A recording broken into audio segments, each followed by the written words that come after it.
खरं म्हणजे मी शाळेत असताना ठरवलं होतं की आपल्याला नोकरी करायची नाही आहे, व्यवसाय करायचा आहे आणि 10 जणांना तर कमीत कमी नोकरी आपण देऊ अशा पद्धतीचा व्यवसाय असला पाहिजे.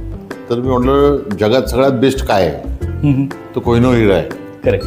आणि मग माझ्या डोक्यात आलं की का ना कोहिनूरच आपण आपल्या बिझनेसचं नाव ठेवू. तर कोहिनूर एजन्सीची जेव्हा मी सिमेंट कंपन्यांकडे एजन्सी मागायला गेलो तर सर्व कंपन्यांनी मला हाकलून दिलं. बरं. कारण ते म्हटले अरे आम्हाला नवीन डीलर काही करायचे नाही आहे, आमचे सगळे डीलर सेट आहेत आणि आम्हाला काय तुम्हाला द्यायची नाही एजन्सी. मोडाप तर झाला, पण एक मला आत्मविश्वास होता. म्हटलं ठीक आहे, आज मी चाललोय तुमच्याकडनं, पण एक दिवस असा येईल तुम्ही माझ्याकडे एजन्सी द्यायला स्वतः याल. वा.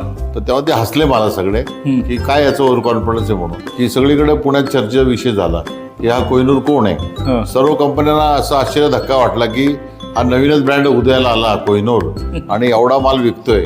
आणि नंतर मग एक एक करून सर्व कंपन्या माझ्याकडे यायला लागल्या की तुम्ही आमचाही माल विका, आमची एजन्सी घ्या.